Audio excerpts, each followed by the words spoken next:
Well,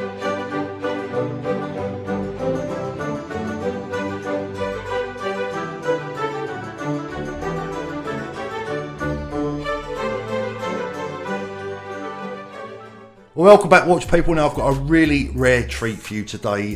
One of the things that I wanted to achieve from my YouTube channel was to try and bring you videos that no other watch YouTuber would be able to obtain. Now today I'm going on a reasonably long trip to see one of my old friends, Spencer at BQ Watches, who have been trading for over 30 years and are an extremely well-known company within the industry. In fact, they're responsible for supplying many independent watch dealers up and down the United Kingdom.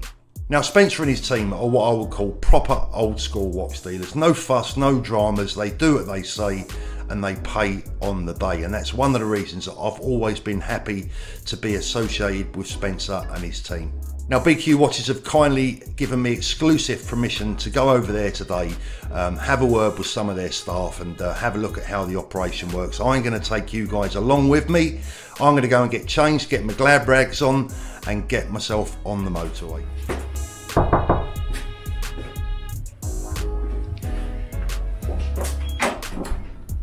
Hi Paul. Hey Ellie, how you doing? You okay? Where is he? Hey mate. Alright, how are you? Good to see you. You okay? How's things? Good? Yeah, all good. Good, good, good. All good.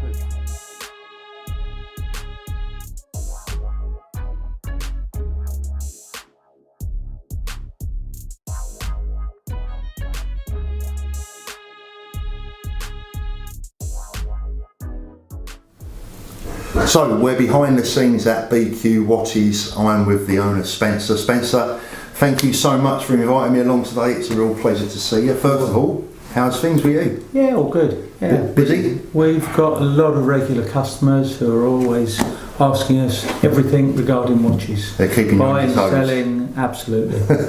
So first of all, I mean, for anyone that doesn't know about BQ Watches, I mean, I've known about you for years. We've known each other for a very long time. It's a big operation you've got here, and it's, you know, maybe people haven't heard of you. For those that haven't, just tell us a little bit about your business. We've basically been buying and selling watches now for over 15 years. A lot to buying goods from the public, underwriting to pawnbrokers, jewellers, and checking out all fakes or things that aren't quite right about watches. Basically, we're the one-stop shop for anything to do with Rolexes or any other premium brands. The amount of scams and fraudulent activity and fakes that we've seen over the years is absolutely enormous. Yeah, it's crazy. I mean, I know from the past, I mean, blimey, when I was dealing years ago, I used to buy watches from yourselves and through other watch dealers that would buy watches from you. So you've been a dealer's dealer, essentially, I would say, for a long time, but you've kind of moved over more into the retail world, is Absolutely. that right? We buy from the public, so they are constantly onto us asking for advice or help, or they've been offered something that they think is too cheap, and obviously because there's something wrong.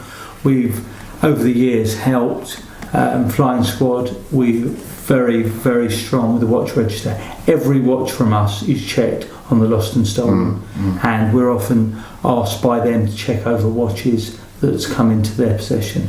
Yeah, I was talking to the guys from the Flying Squad, and they were very, if you don't mind me saying, they were very complimentary about your business here and the way that you operate. And I know that you, like myself, we both work with Kat here at the watch register. It's playing a major role in our lives these days. Absolutely. I mean, it's good for everyone, because if everyone checked a watch, there wouldn't be nearly as many stolen watches. The other thing, when I speak with the Flying Squad, when they find out that I've been involved in the buying or selling, Kevin there is absolutely over the moon, because he knows we keep paperwork. So anyone who deals with us will have a bank transfer, we'll have a buy-in slip for some ID, we'll have a phone number, an address and an email address. So that's absolutely key. I mean, obviously we can't show everything on camera, but I've had a look round at spots. Actually, even though I've known Spence for a long time, it's the first time I've ever ventured this far north, because living in Brighton, you know what I'm like, guys, I don't like to travel too far, but it's my first time to the BQ offices, and I've had a look round, and I've got to tell you, the operation, I'm very impressed, mate. It's big, isn't it? And it's, you know, you talk about paperwork and your records. immaculate, I have to say, immaculate. Well, we try and pride ourselves on doing things professionally, having everything in order, and do what people expect. I mean, it's very easy nowadays, as you've seen, that people can just pop up and be a watch dealer. But can you go back to them in 6 months, a year, 2 years? Will they be there? We pride ourselves, been doing this 15 years, underwrite to many shops, give prices, and supply and buy and sell watches. And I think you're being modest there, because when you say 15 years, I know you've actually been in the watch business a hell of a lot longer than that. Well, prior to that, I had retail jewellery stores. I just wanted to make that clear, because in the watch trade, 15 years isn't necessarily a lifetime, but Spencer's been around a long time. Actually, over 30 years. Yeah. I know I don't look that old, but yeah. So essentially, what would you say your strengths are? BQ Watches, what would you say to someone that doesn't know you? What are your strengths as a business? Our strengths are anything that someone wants to sell, we'll either arrange to have it collected from them. Yeah. We use Royal Mail special delivery where we can insure the watch.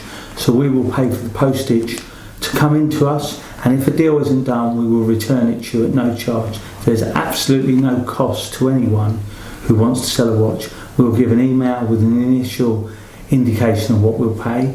Then we will check the watch over and check we're happy with everything. We will then go back to the customer and give them a firm price. Then if they accept that, we can speak to a customer at 3 o'clock, the money be in their account within 15-20 minutes. We do a direct bank transfer and then the transaction's done. If for whatever reason they're not happy or they decide they want their watch back, we send it back to them, so we don't charge them anything. The service is totally free.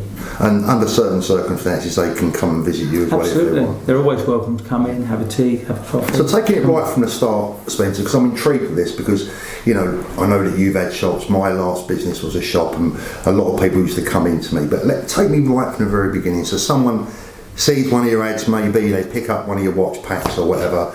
They decide that they want to contact you. So the initial point of contact is maybe a phone call. What will happen? Take me right from the very start.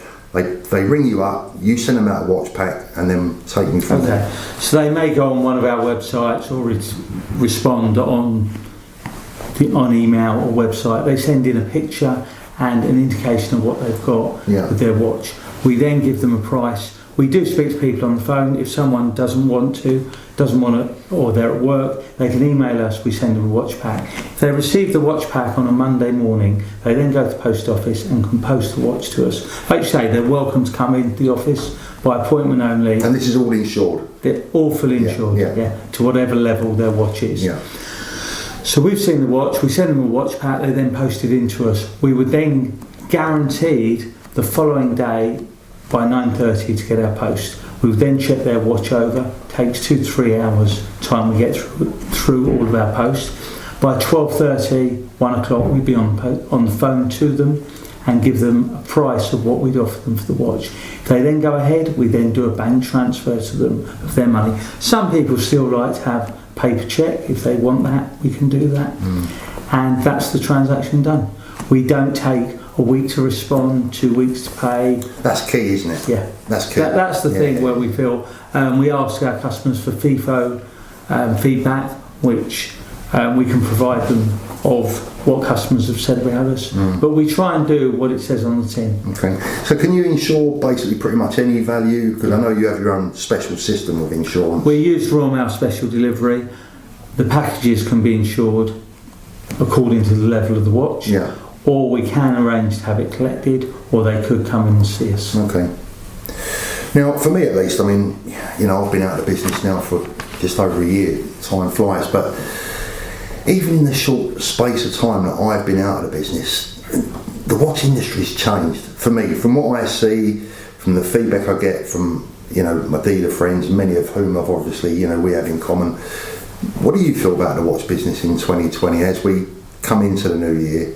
And looking back at maybe 2019 as well, Spencer, how do you think that the watch business has progressed over the last 12, 18 months? You have got a lot of new people in the business. You've got some people who don't have the knowledge. But like I've seen on some of your videos and what you say, you're investing not only in the watch, in the person. In the person. So that if there's a problem with the watch, who is the person behind the watch, and that's where we pride ourselves. If there's a problem, we give 2-year guarantees on all our watches. We thoroughly check the watches before buying them. We then service them before selling them, and we check them on the lost and stolen with watch register, because unfortunately nowadays that's the only one you've got left. Rolex, as we know, don't do it anymore. So we check with that. So therefore, if you bought a watch from us and there's a problem in a year's time, we're here. We're not in a serviced office, we're not a man on the street, we're here. And this is the problem that I think some people don't think through, where they may buy a watch somewhere off the internet, that where is that person if you need them, or what backup have you got? And as we know, watches now on a few thousand, they're 5s, 10s and more, and upwards. So it's a lot of money, and you've got no comeback with it. Not you if you buy it from the wrong person. It's funny, we're not too dissimilar in age, and we have the same philosophy. Is that absolutely, when I preach this time and time again on my channel, and to anyone that will ever listen, is that you must invest in the seller, because if you fail to invest in the seller, you're leading yourself or opening yourself up to all sorts of problems. Absolutely.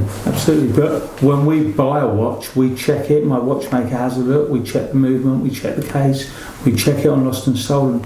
We check everything. If you're a private individual and you're meeting someone and handing over or bank transferring several £1,000s, who has checked the watch for you? Who's done that for you? So if you're entitled to have it cheaper because you're taking a risk. But then, when you've taken the risk and you're not happy with the risk, or you're selling it on, and you've got a problem, it's a big problem. So would you say you're more trade these days, or more retail, or 50-50? Probably 50-50. We buy a lot of watches from the public and the trade, and we sell mainly to the trade.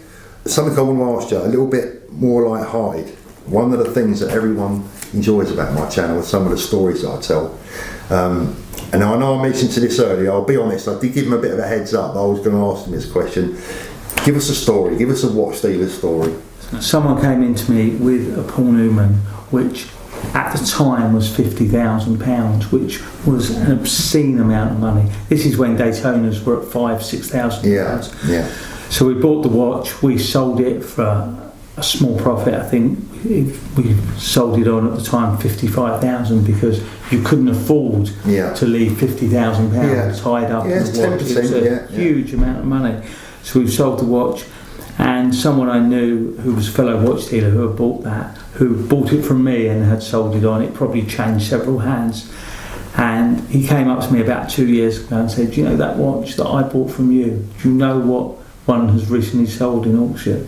I said, I'd probably sooner not know. But he went on to tell me that the watch had sold for over £1 million. Nice. £1 million. So could we class that as a mistake? Or not really? It's not fair to call it a mistake, is it? Not, looking back, I suppose it's a regret. The benefit of hindsight. Right. Yeah. Absolutely. I mean, a lot of what we've sold over the years. Absolutely. Watch dealers' hindsight. I mean, just yesterday on my message board, someone said, "What watches do you regret selling?" And my answer was every single one of them, because if I had them all back, they'd be worth about 5 or 10 times more than what I paid for them. Absolutely. But like someone said to me, you can't eat a watch. Yeah, we buy a watch, we make a profit, we sell a watch.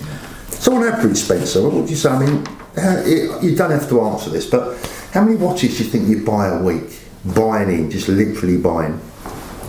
We probably handle weekly between 50 to 100 pieces. 50 to 100 watches, and obviously there's a process then, isn't there? They come in, they've got to be inspected, they've got to be serviced, they have to be, if some of them will have to be refinished. What is the turnover on some of that? From the moment you get a watch in, and it first comes time scale? Yeah, what does it take? Probably 4 to 6 weeks.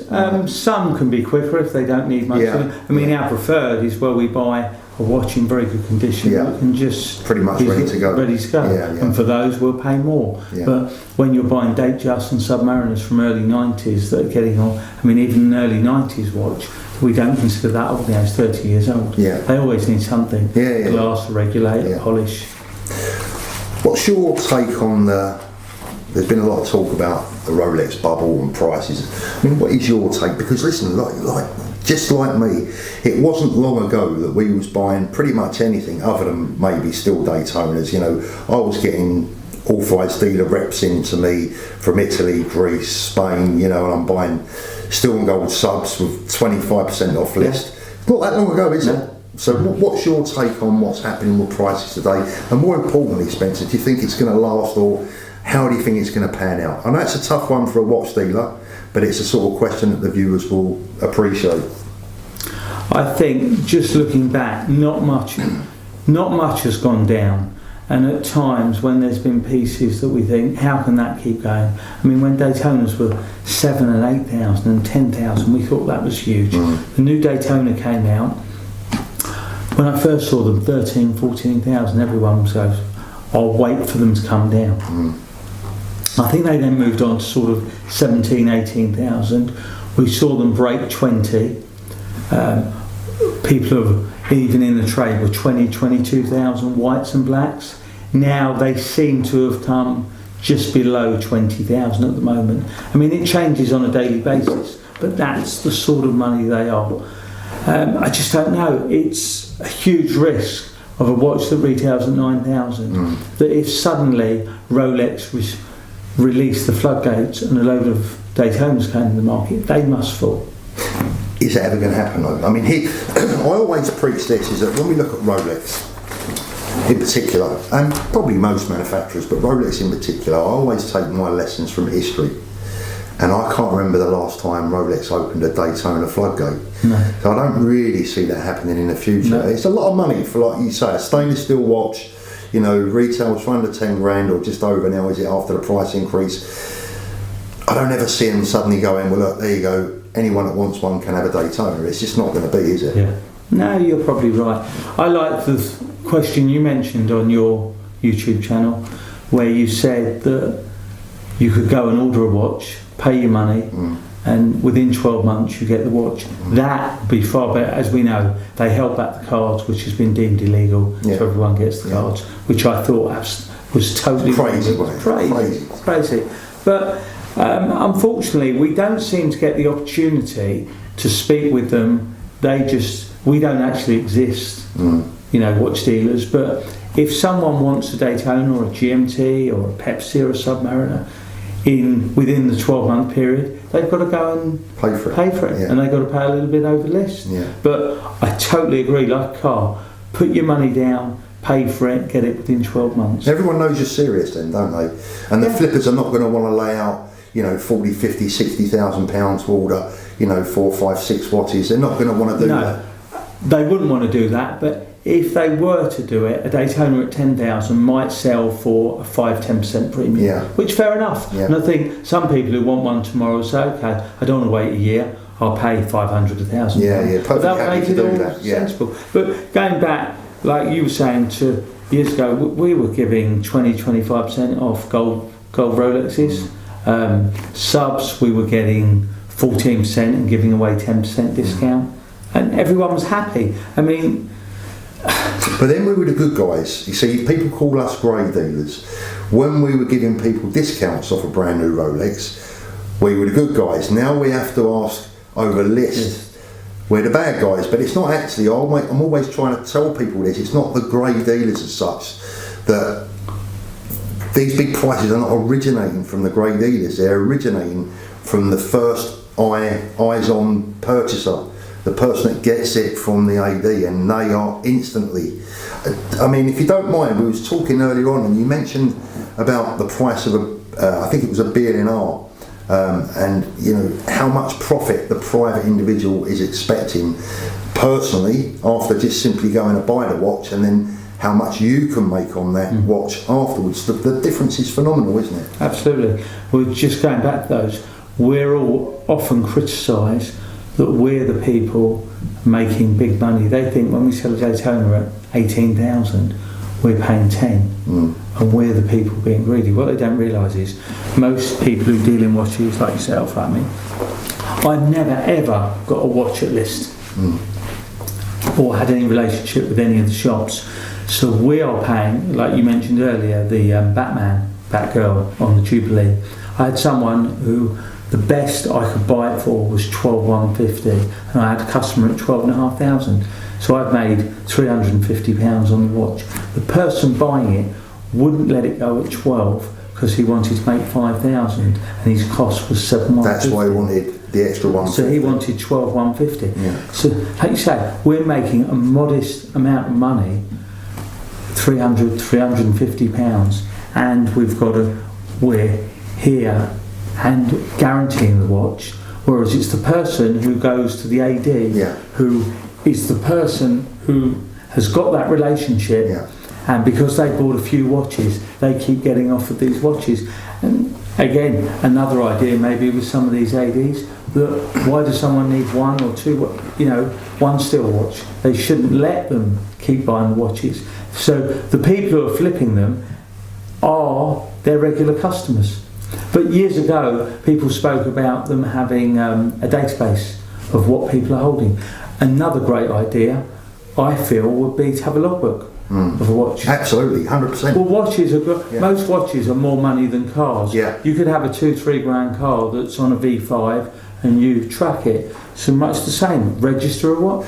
Well, look, I've said this before, Spencer. I couldn't agree more. When you look at a company, for example, like Patek Philippe, and they're quite stunning extract from the archive where you can go and trace a watch that was bought in 1898 or whatever, and then you compare that with Rolex and what you get offered from Rolex in the way of registration, etc. It's a little bit archaic these days, isn't it? Don't you think? 100%. For a blue chip company like Rolex, it's a little bit. Yeah. It's a little bit. And it would be a cost to them. But surely within all the millions that they turn over, tens, hundreds of millions.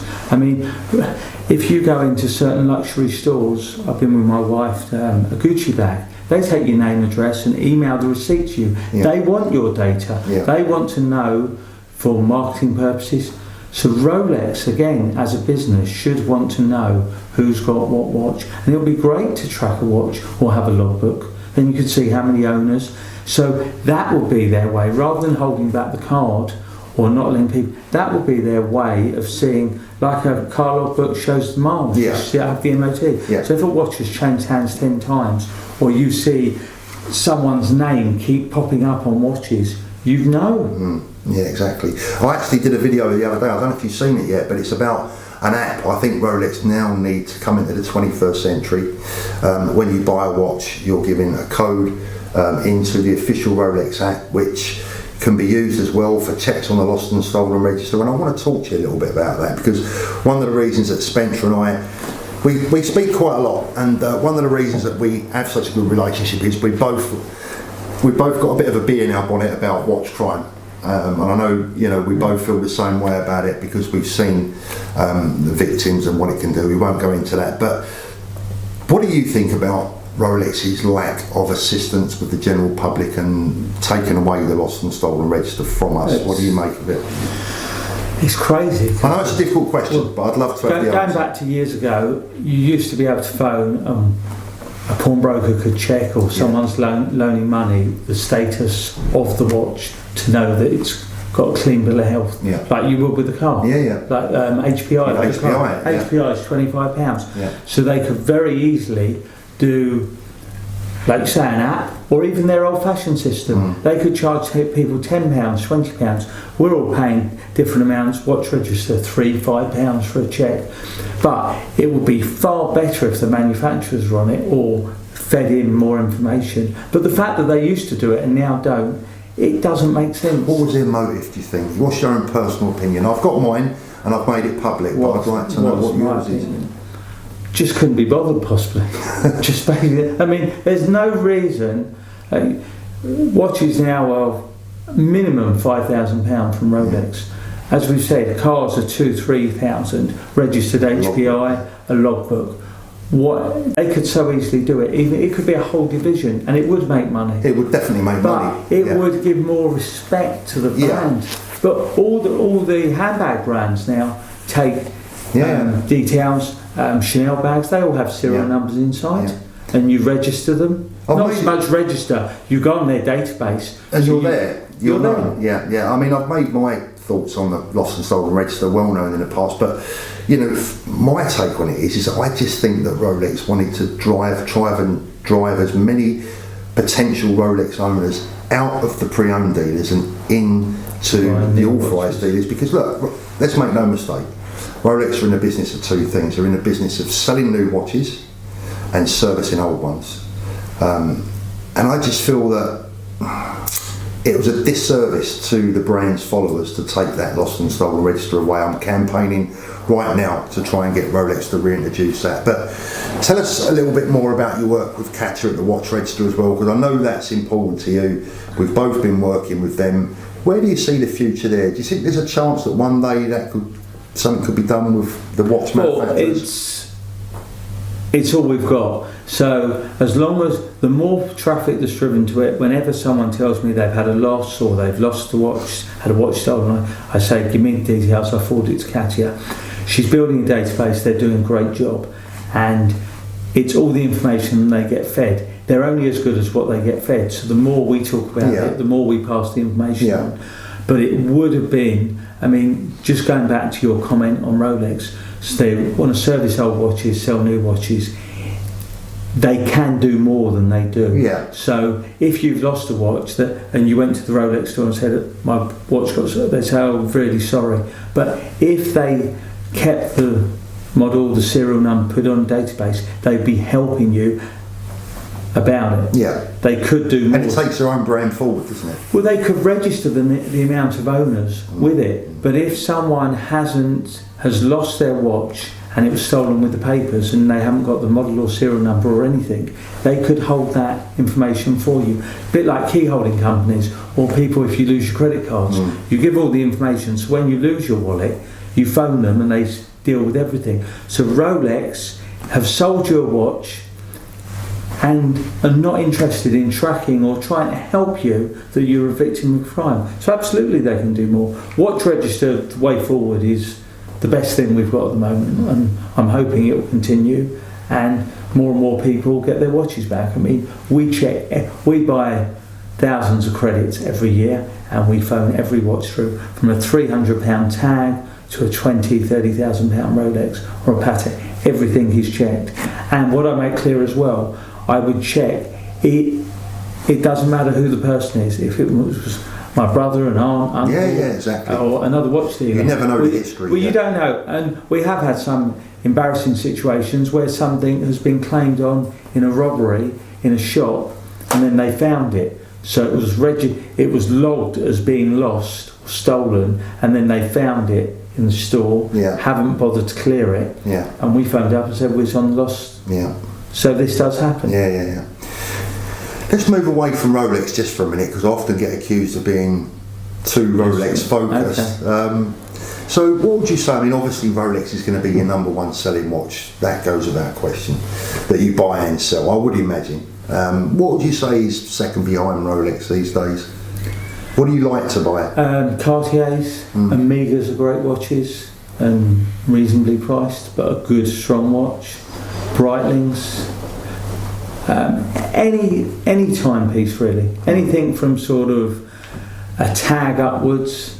And what would you say, apart from Rolex, what would you say is the most common brand that you get offered? Would it be Omega or Cartier, would you say? Probably Omega, Cartier, Breitling, behind Rolex. Now, one that always amuses me, Spencer, is that everyone, I know a lot of watch dealers say, oh, everyone's a watch dealer these days. Just looking around your operation here, which is quite considerable, going to make you cry now, mate. Tell us something about your outgoings and what it's like to be a... You really are going to make... I was going to say, I'm going to upset you. What can I say? To do things properly, you've got to have the right premises, the right security, which we've got here, insurances, you've got taxes to pay, you've got VAT to pay, IT, our advertising costs. To put it into perspective, we're not talking about hundreds, we're talking about many thousands of pounds every week. Every week. Absolutely. But, to do things properly, that's what we need, and we've been doing this 15 years. But this is where I always say, on buying, on selling something, we're not always cheapest, but we're not looking to be cheap because we're doing it properly. We're doing it properly. I better make it clear, I'm not trying to make anyone feel sorry for us, because I mean, I've seen Spencer's new push bike outside. He's doing very well, actually. Just on the Brighton Watch Show that you very kindly supported and came to, I think that day kind of was really typical of what I'm trying to achieve on my YouTube channel, at least. I mean, before today, the watch buying public, particularly in the UK, because obviously Spencer's based in the UK, never have really had the opportunity to come inside in the back of the watch business, because by nature we're quite a private and sort of security conscious bunch, aren't we? But yeah. I think we've managed to start bringing watch fanatics, watch people, watch buyers behind the scenes a little bit more, and finding out what people are really like. Oh, cool. I mean, I take my hat off to you. I said the event you put on, I thought, was first class. From pulling up, from having security take you into the venue, you had a good half dozen, 8 people there, security wise. Yeah. You also had some undercover people, I think. Yeah, we had 2 undercover, that wandered around. No one felt at any time under pressure or a threat. It was a lovely atmosphere in there. You got people who were genuinely looking to buy or sell, wanting to do stuff. For the first event, it was fantastic. Yeah, it really was. And I think the one thing that came back from the feedback that came back to me from the people that visited was how nice the watch dealers were. They don't know us, do they, mate? They think we're all horrible money grabbing thieves, but you know, we have a kind of, the watch dealing community is quite a tight knit circle. I believe it's always been quite a tight knit circle, and I've always sort of informed the public that you're welcome in that circle until you start messing about or you do something wrong, and then we ostracise our own, don't we? We kind of police our own community, really. Yeah, no, absolutely.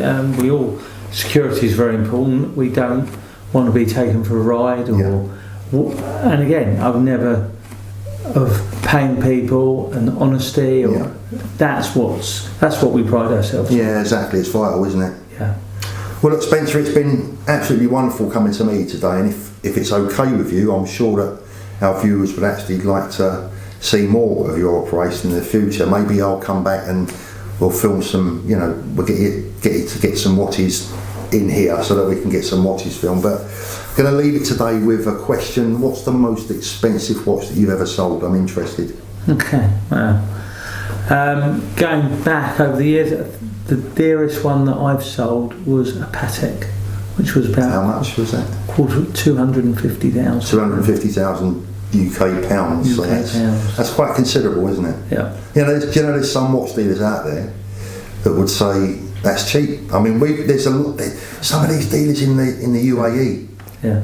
Are massive, aren't they? Some of them, they're knocking around with 50, 60 million pounds worth of Richard Mills in stock. It's crazy. Agreed. But I mean, I thought that was... It's not the world where we want to be, is it really? 250 is a big watch. 250 was a big piece. Big piece, we sold for someone. Yeah. So bread and butter, it's just going back to what you do. Your bread and butter business is Rolex, Patek, Vacheron.